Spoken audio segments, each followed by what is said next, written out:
Oi, queridos amigos. Só uma explicação inicial, Tá bom. né? Nós estamos estudando o livro de Atos dos Apóstolos, baseado na tradução feita por Haroldo Dutra Dias, livro O Novo Testamento. Mas quem quiser pode, quem não tiver o livro, pode utilizar o livro de Atos de qualquer Bíblia. A única diferença, né, é que nós vamos observar algumas palavras-chave que Haroldo, por ser conhecedor de hebraico, de grego, né, faz traduções mais fidedignas. Então, é só esse cuidado que eu oriento para aqueles que seguem qualquer Bíblia, seja católica, seja batista, seja protestante, em função dessas traduções. O livro de Atos é importante porque ele marca o início do envolvimento de Paulo com as suas viagens e o ensinamento do Evangelho de Jesus, dos ensinamentos deixados oralmente com aqueles que conviveram com ele, porque até então não tinha nada escrito, tudo eram histórias contadas, né, por aqueles que conviveram com Jesus. E aqui, Paulo já começa as suas viagens pelo território de Israel e por territórios fora de Israel, levando a palavra do Mestre. Nós estamos no capítulo 13 e a Norma vai começar as leituras e os comentários para a gente, aos pouquinhos, né? A gente vai introduzindo, né, Norminha? Isso aí. Muito boa tarde. Que sejam de paz os nossos pensamentos e sentimentos. E o capítulo 13, né, vai tratar de Atos dos Apóstolos, a escolha de Barnabé e Saulo. 13.1. Havia na igreja de Antioquia profetas e mestres: Barnabé, Simeão, chamado Níger, Lúcio de Cirene, Manaém, que fora criado com Herodes, o tetrarca, e Saulo. Enquanto eles serviam ao Senhor e jejuavam, disse o Espírito Santo: separai para mim a Barnabé e Saulo, para a obra que os tenho chamado. Então, após jejuarem, orarem e imporem as mãos sobre eles, os soltaram.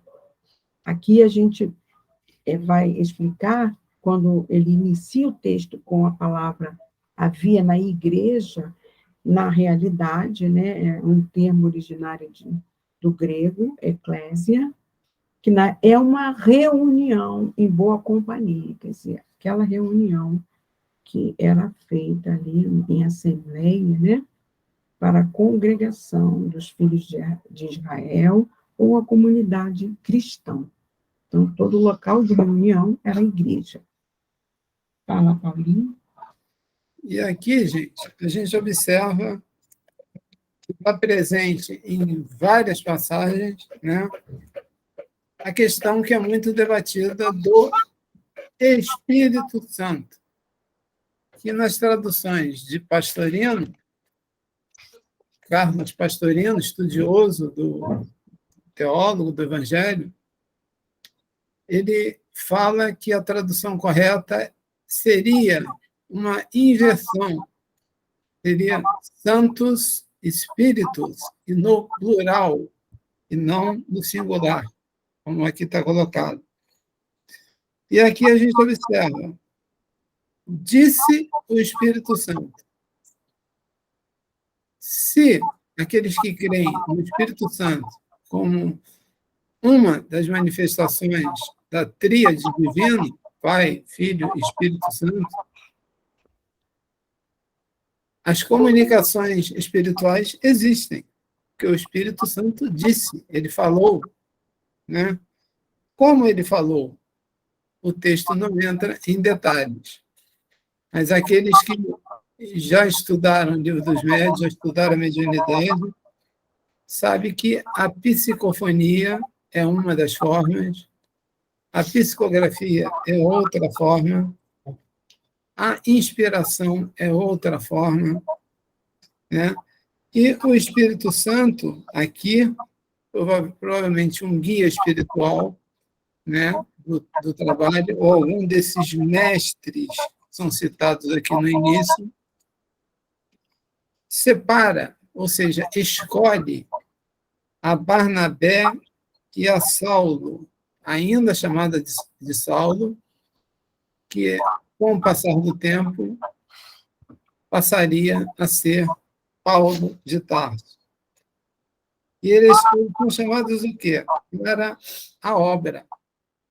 E a obra seria a divulgação dos ensinamentos de Jesus através de todas as cidades no entorno de Jerusalém, no entorno de Israel, da Ásia Menor, chegando até Roma, capital, então, do Império Romano. Vamos seguindo? Vamos.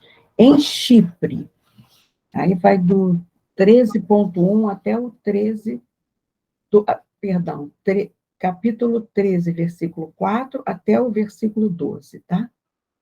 Eles, então, enviados pelo Espírito Santo, desceram para a Seleucia e dali navegaram para Chipre. Ao chegarem a Salamina, anunciaram a palavra de Deus nas sinagogas judaicas. Tinham também a João Marcos, né, como servidor. Ao atravessarem a ilha inteira até Pafos, encontraram um homem judeu mago, falso profeta, cujo nome era Barjesus, que estava com o procônsul Sérgio Paulo. Então, o procônsul é um representante, né, do governo romano, né? Ele representava o cônsul numa província senatorial, como aquela que eles estavam. Homem inteligente, ele, convocando Barnabé e Saulo, buscava ouvir a palavra de Deus. Elimas, o mago, pois assim é traduzido seu nome, se opunha a eles, buscando desviar o procônsul da fé. Todavia, Saulo, que também se chama Paulo, cheio do Espírito Santo, ou Santos Espíritos, como Paulinho já explicou, fitando-o, disse: ó filho do diabo, cheio de todo ardil e de toda malícia, inimigo de toda justiça, não cessarás de desviar os retos caminhos ao Senhor? E agora, vede a mão do Senhor sobre ti. Ficarás cego, sem ver o sol até o momento oportuno.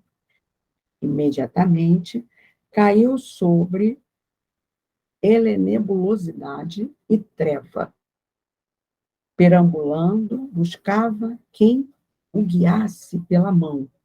Então, vendo o que sucedera, o procônsul creu, estando maravilhado, sobre o ensino do Senhor.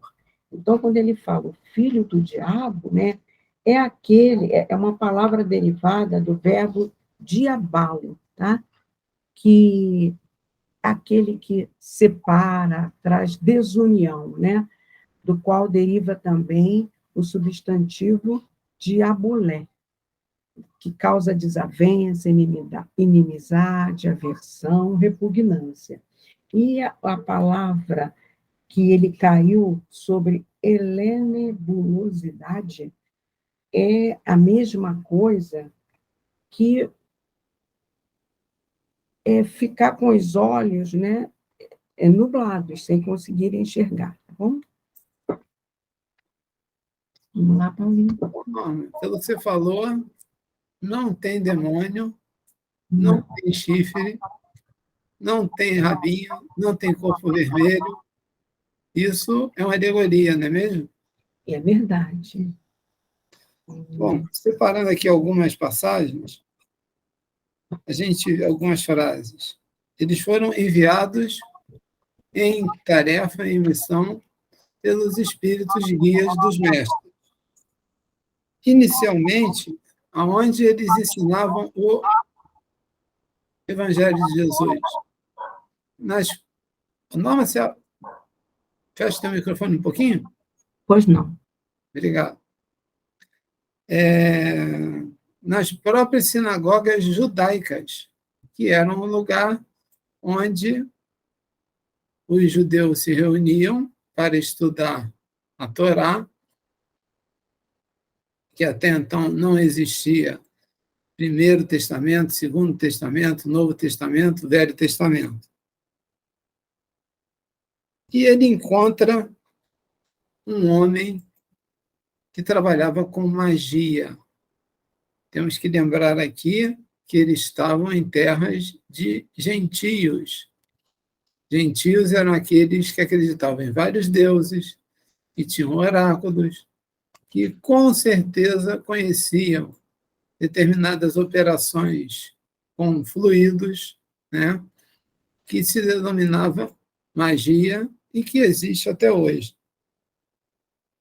E Paulo, né, cheio do Espírito Santo, ou seja, acompanhado dos seus guias espirituais, muito provavelmente pela forma com que a gente vê ele falando aqui, né, ele fala com autoridade moral para aquele espírito que ele considera que estava desviando aquelas pessoas através de falsas crenças.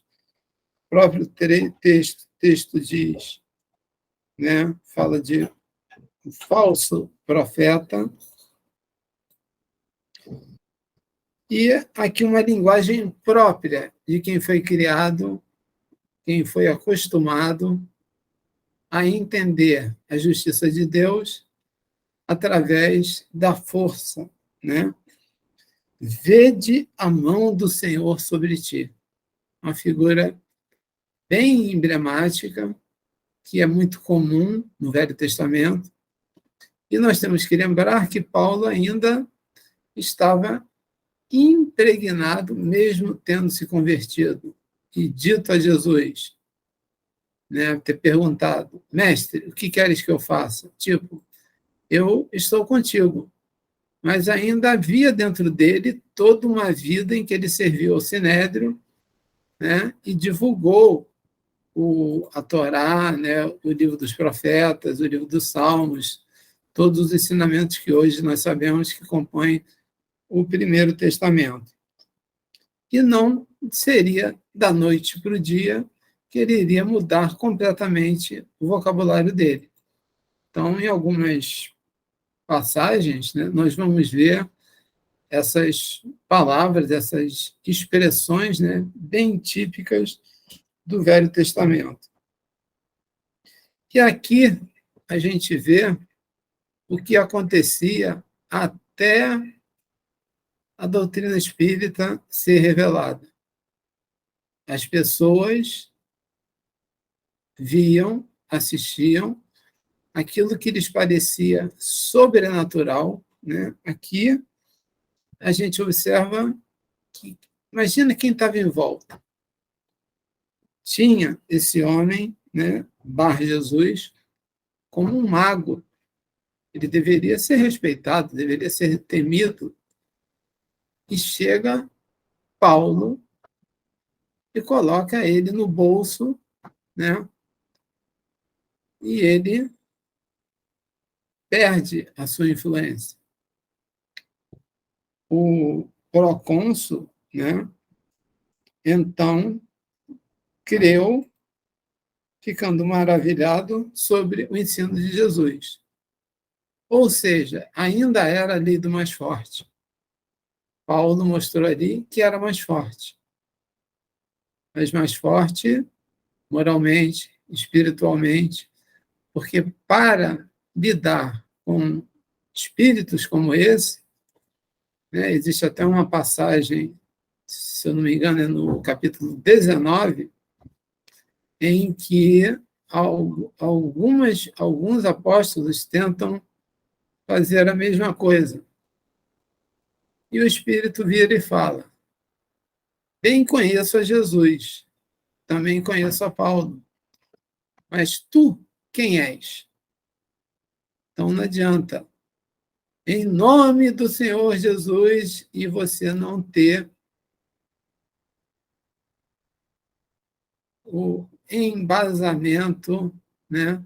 Não adianta só falar o nome, você tem que representar aquele nome que você fala através da sua própria vida, do seu próprio exemplo, do seu próprio comportamento, né? Vamos seguir, Norminha? Agora liga o microfone. Tem um vizinho aqui que está com uma festa alta. Então, isso aí que você acabou de explicar lembra aquela fala do mestre, né? Vós sois deuses, com D minúsculo. Paulo ali demonstrou, né, que já era um Deus desse, porque ele já conseguia operar as coisas que Jesus fazia para despertar a fé, né? Então, nós vamos avançar para o capítulo 13, do versículo 13 até o versículo 52, em Antioquia da Psídia, tá? Fazendo-se ao mar de Pafos, Paulo e os que estavam ao redor foram para Perge, na Panfília. João, porém, apartando-se deles, regressou para Jerusalém. Eles, passando por Perge, chegaram a Antioquia da Psídia e, indo à sinagoga num dia de sábado, sentaram-se. Depois da leitura da lei e dos profetas, os chefes da sinagoga enviaram um comunicado para eles, dizendo: varões, irmãos, se há em vós alguma palavra de exortação para o povo, dizei. Paulo, levantando-se e fazendo sinal com a mão, disse: varões israelitas, e os que temem a Deus, ouvi.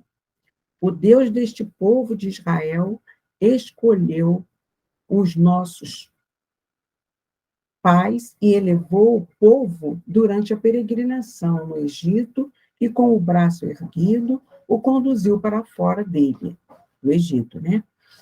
Por um período de 40 anos, suportou-lhes os hábitos no deserto, e fazendo cair 7 nações, ou seja, outras nações que não eram do povo hebreu, né? Na terra de Canaã, distribuiu por herança a terra deles. Por 450 anos após estas coisas, deu-lhes juízes até o profeta Samuel. Então pediram um rei, e Deus lhes deu Saul, filho de Quis, varão da tribo de Benjamim, por 40 anos.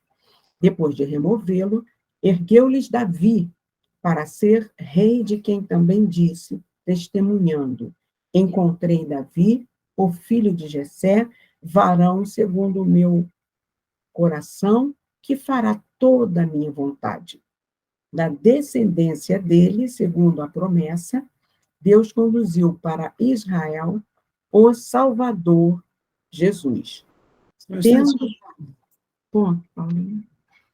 Gente, aqui a gente observa, né, no versículo 13, eles detalhando aqui o que era estudado na sinagoga, a lei e os profetas. A lei era o quê? A Torá. Eram os 5 primeiros livros do que hoje conhecemos como a Bíblia. Gênesis, Levítico, Deuteronômio, né? E mais 2, e os livros dos profetas, os chamados profetas maiores, que seriam Isaías, Miqueias, Zacarias, e outros chamados profetas menores. Paulo, aqui vai... Quem nunca leu o Primeiro Testamento, Paulo aqui deu um resumo dele completo, porque ele, mais do que ninguém, como candidato, né, a ser o chefe, o representante do Sinédrio, ele sabia mais do que ninguém aquilo que a lei e os profetas falavam.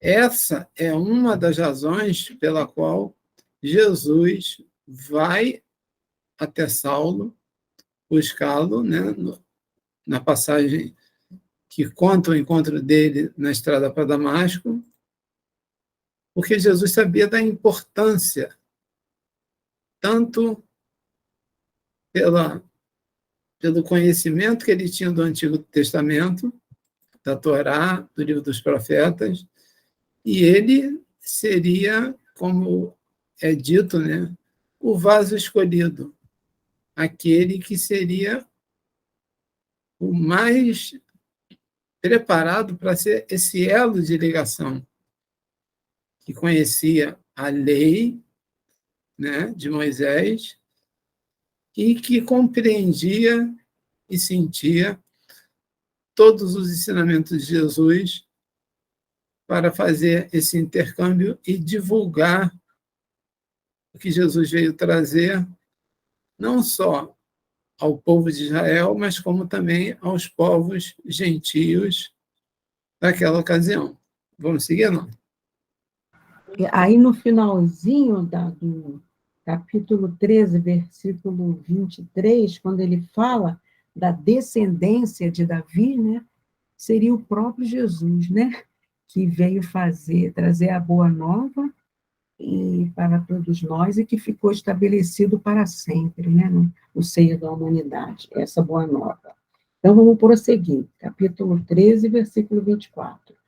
Tendo João proclamado previamente a Israel, antes da entrada dele, o mergulho do arrependimento, enquanto João contemplava a sua carreira, dizia: quem me supondes ser, eu não sou. Aqui ele está falando de João, primo de Jesus, né? Todavia, eis que vem depois de mim aquele do qual não sou digno de desatar as sandálias dos pés. Varões e irmãos, filhos da geração de Abraão, e vós que temeis a Deus, a nós foi enviada a palavra desta salvação. Pois os habitantes de Jerusalém e as suas autoridades, desconhecendo isto e as vozes dos profetas que são lidos todos os sábados, julgando-o, cumpriram as profecias. Embora não encontrando nenhum motivo de condenação à morte, pediram a Pilatos que o eliminarem, para o eliminarem. Assim que se consumaram todas as coisas escritas a respeito dele, descendo do madeiro, o colocaram no sepulcro. Deus, porém, o ergueu dentre os mortos. Ele se tornou visível durante muitos dias aos que subiram com ele da Galiléia para Jerusalém, os quais são testemunhas dele perante o povo. E nós vos evangelizamos a promessa feita aos pais, porque esta promessa Deus cumpriu plenamente para nós, os filhos, erguendo Jesus, como está escrito no 2º Salmo: Tu és meu filho, eu hoje te gerei. Porque o levantou dos mortos, jamais devendo retornar para a dissolução. Assim disse: eu vos darei as coisas santas e fiéis de Davi. Por isso, também diz em outro salmo: não concederás ao teu justo ver a dissolução, Pois bem, tendo Davi servido ao desígnio de Deus em sua própria geração, adormeceu e foi acrescentado aos seus pais e viu a dissolução. Aquele, porém, a quem Deus ergueu, não viu a dissolução. Portanto, tomai vós conhecimento que por meio dele vos foi anunciado perdão dos pecados e de todas as coisas que não pudestes ser justificados na lei de Moisés. Nele, todo aquele que crê é justificado. Vede, portanto, que não venha sobre nós o que está dito nos profetas. Então, aqui, né, tem essa palavra justificado, né, Paulinho? Quer dizer, nós pedimos, assim, perdão a Deus pelas nossas faltas, porque a gente ainda imagina, tem no imaginário aquele Deus o velho, de barbas, né, que nos julga, nos pune, mas isso é uma reminiscência, né, que nos foi passada. E também Deus não precisa perdoar ninguém, né? Ele sabe o quanto ainda somos imperfeitos, e ele nos dá a reencarnação para que nós possamos nos aprimorar. Aí, continuando, capítulo 13, versículo 41. Ó desprezadores, veja, maravilhai-vos e desfigurai-vos, porque estou realizando uma obra em vossos dias, obra que não crereis se alguém vos descrever. Ao saírem, eles rogaram-lhes fossem faladas essas palavras no sábado seguinte. Dissolvida a reunião da sinagoga, muitos dos judeus e dos adoradores prosélitos seguiram Paulo e Barnabé, os quais, falando-lhe, os persuadiam a permanecerem na graça de Deus. No sábado seguinte, quase toda a cidade estava reunida para ouvir a palavra de Deus. Os judeus, porém, vendo as turbas, se encheram de inveja e contestavam as coisas faladas por Paulo, blasfemando. Paulo e Barnabé, falando abertamente, disseram: era necessário falar a palavra de Deus, primeiramente a vós, visto que a repelis e a vós mesmos não julgais dignos da vida eterna, eis que nos voltamos para as nações, quer dizer, para os gentios, né? Já que os judeus não queriam ouvir. Pois assim nos ordenou o Senhor: eu te estabeleci para seres luz das nações e salvação até os confins da terra. Ouvindo isto, os gentios se alegraram e glorificaram a palavra do Senhor. E creram tantos quantos estavam nomeados para a vida eterna. E a palavra do Senhor se difundia por toda a região. Os judeus incitaram as mulheres adoradoras proeminentes e os principais da cidade e levantaram uma perseguição contra Paulo e Barnabé, expulsando-os do território deles. Era uma prática comum naquela época, né? Eles, sacudindo o pó dos pés sobre eles, foram para Icônio. Os discípulos estavam cheios de alegria e do Espírito Santo. E aí, gente, a gente vê que hoje em dia a gente diria: esse Paulo, ele era abusado, né? Ele entrava na sinagoga e ele sabia o que estava dizendo, porque ele utilizava tudo aquilo que os profetas falaram acerca da vinda do Mestre Jesus, do Messias. A mesma coisa, né, a gente observa hoje, só que de outra maneira, com relação ao ensino da doutrina espírita e do espiritismo. É muito fácil hoje ser espírita, ser cristão, falar, dizer sobre aquilo que sabe, sobre aquilo que não sabe. A questão é, e naquela época? Quantos de nós será que esteve por lá e teve essa coragem que Paulo teve? Porque ele enfrentou poderes religiosos, poderes ligados àqueles que tinham as suas crenças gentílicas, assim chamadas, né? Não eram judeus, e cada povo, cada cidade tinham as suas deusas, os seus deuses, comércio era feito, estátuas e outras coisinhas mais que eram vendidas.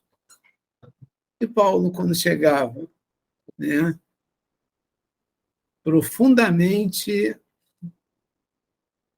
eloquente, profundamente assertivo, ele convertia muitas pessoas ao ensinamento de Jesus.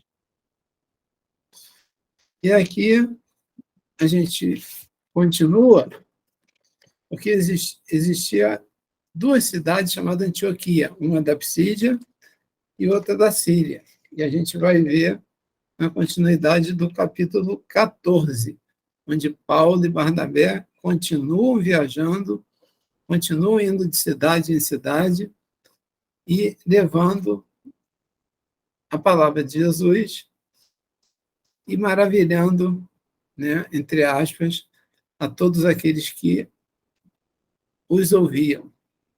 Vamos lá? No capítulo 14.1. Paulo e Barnabé em Icônio. Icônio, né? E sucedeu que em Icônio eles entraram juntos na sinagoga dos Não, mas judeus. está sem som. Ué, mas tá ligado? Tá com som. Eu deixa. Quando voltar o som. Tá com som, a Norma tá com som. E Você que sucedeu tá que em ouvindo ela. Icônio eles entraram juntos na sinagoga dos judeus e falavam de tal modo que creu grande multidão, tanto judeus quanto gregos. Icônio era a cidade da Grécia. Porém, os judeus não se persuadiram, excitavam e exasperaram a alma dos gentios contra os irmãos. Assim, eles permaneceram bastante tempo falando abertamente. Ou seja, foi um bate-boca sem fim. Judeus com gregos, um dizendo que estava certo, outro dizendo que estava errado.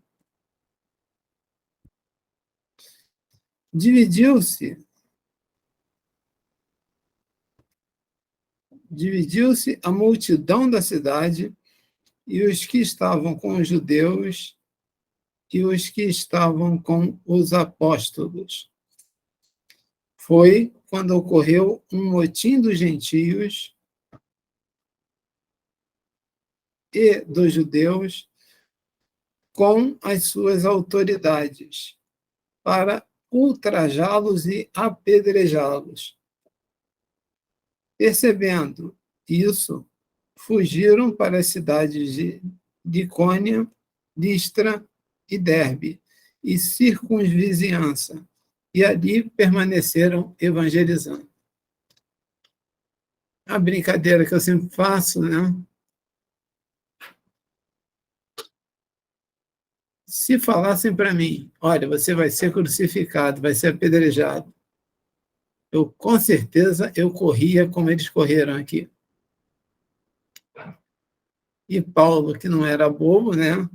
Barnabé menos ainda, quando viram que a coisa estava ficando feia e realmente existia grandes paixões em torno das crenças. Os irmãos, talvez hoje menos, mas ainda existe muita paixão envolvida, né? Eles disputavam quem estava com a razão, quem não estava com a razão. O meu Deus ou a minha religião é melhor e é mais importante, é mais forte que a sua. E aí, eles vendo que a briga ia realmente partir, talvez até para o apedrejamento e a morte, que era a sentença prevista pelos judeus para o crime de heresia, então eles optaram por se retirarem, né? E, quem sabe, voltarem, como voltaram numa época mais oportuna. E agora, Norminha, em Listra, você continua? 14 Está ouvindo, Paulinho? Em Listra, estava sentado certo varão fraco dos pés, coxo desde o ventre de Não, sua... mas teu som tá com problema, não está saindo. Ué, Esse é o sim, volume. Paulo. Tá dando para escutar direitinho a norma. Deve ser será o que seu você... microfone, Paulo. Ah, desculpa. O seu fone. Tá Desculpa, certo? estou ouvindo, tá certo. Então, vou começar de novo, querido. 14, versículo 8. Em Listra estava sentado certo varão, fraco dos pés, coxo, desde o ventre da sua mãe, o qual jamais havia caminhado. Ele ouviu Paulo falando, o qual, fitando-o e vendo que tinha fé para ser salvo, disse em voz alta, em alta voz: Levanta-te direito sobre teus pés. Saltou e caminhava. As turbas, vendo o que Paulo fizera, levantaram a voz, dizendo em língua licaônica: os deuses que se assemelham a homens desceram a nós. E chamavam Barnabé de Zeus e Paulo de Hermes, visto que ele era o que comanda a palavra. O sacerdote de Zeus, cujo templo estava diante da cidade, trazendo touros e coroas para os portões, queria, com as turbas, sacrificá-los.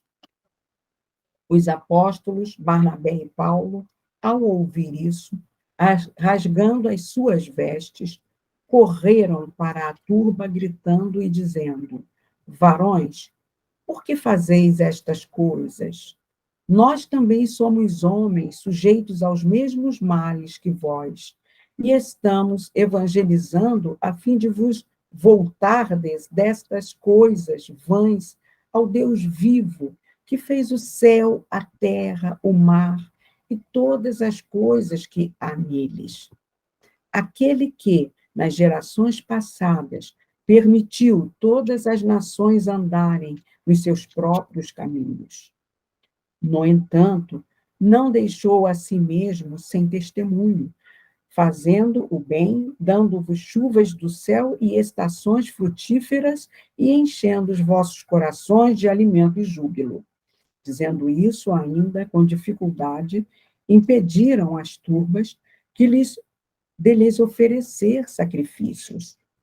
Chegaram judeus de Antioquia e Icônio e, persuadindo as turbas, depois de apedrejarem Paulo, o arrastaram para fora da cidade, supondo que ele estava morto.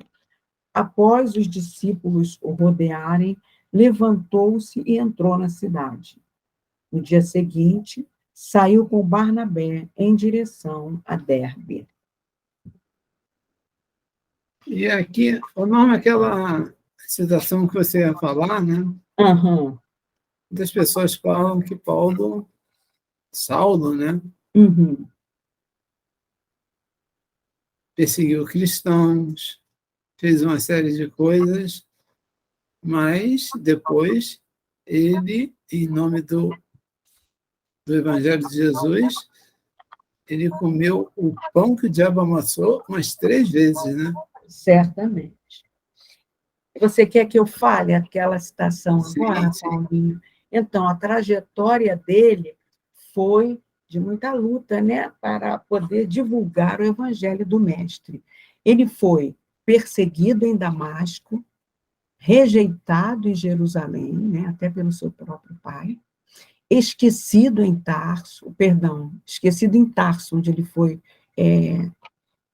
rejeitado pelo próprio pai, né, apedrejado em Listra, enxotado de Tessalônica, escorraçado de Bereia, preso em Jerusalém e acusado em Roma. Por isso, nós não podemos reclamar de nada como cristãos atuais. Temos que arregaçar as mangas, como fez Paulo, né, convertido, e fazermos o melhor de nós para que o evangelho do Mestre continue a ecoar para ajudar a humanidade. Hernandes quer falar. Eu vou trazer aqui a apreciação de vocês o nome. Luiz Gonzaga. Ele era um expositor vidente, tido como um mestre na Aliança da Fraternidade há um tempo atrás. E um dia nós estávamos um grupo, como estamos aqui agora, só que um grupo presencial. Ele, sem mais nem porquê, disse para nós: vocês foram seguidores de Saulo. Grifou bem, Saulo. Significa dizer, como Paulo César disse aí atrás, nós não seguimos a Paulo, e sim a Saulo. Passados aí 20 séculos, 22, 20 séculos talvez, estejamos aqui hoje em busca de Paulo de Tarso. Estamos um pouco atrasados, não é? Então, deixo aí a reflexão para quem está buscando Paulo, se realmente está se sentindo lá atrás um seguidor de Saulo de Tarso. É uma informação para reflexão, tá bom? Obrigado, Hernandes. Enorme. Oi, querido. Para a gente fechar, o retorno para Antioquia, ou Antioquia, não sei, né? Da Síria, né? Do capítulo 14, versículo 21, até o capítulo 20, o versículo 28, que aí a gente encerra.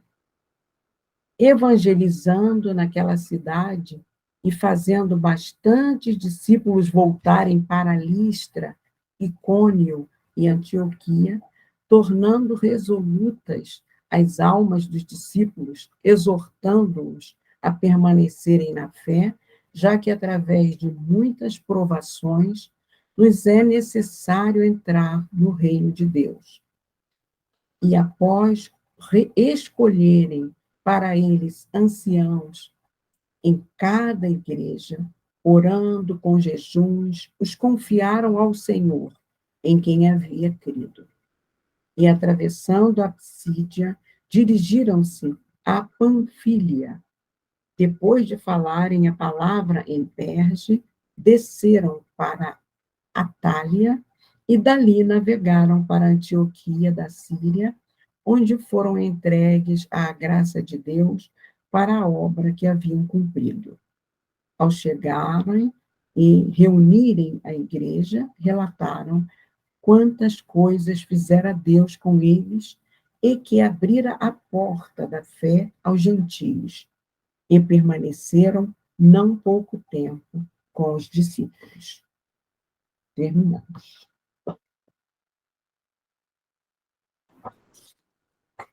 Bom, então, fechou essa parte da viagem, né? E antigamente não tinha carro, avião, internet. Era tudo na base da carroça, do lombo de jegue. E muitas dessas viagens, né, só eram possíveis. Por quê? Porque o Império Romano tinha construído uma série de estradas para facilitar a comunicação das próprias províncias com Roma. E foi exatamente por esses caminhos que Paulo e Barnabé e muitos outros conseguiram levar com uma certa facilidade, se comparando com a antiguidade antes, né, da era de depois de Cristo, anos 50, anos 60, porque antes era muito mais difícil, porque não havia a estrutura que o Império Romano criou. Então, ficamos por aqui. No nosso próximo encontro, vamos dar continuidade no capítulo 15. Quem quiser já ir dando uma olhadinha em casa. 15, 16, 17, vai lendo tudo, 18, 19, 20. Alguma dúvida, gente? Ou alguém quer colocar mais alguma coisa?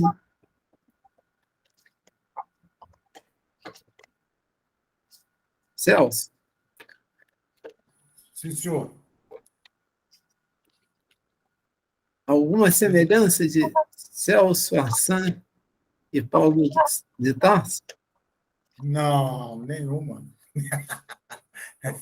Paulo de Tarso é muito, amigo.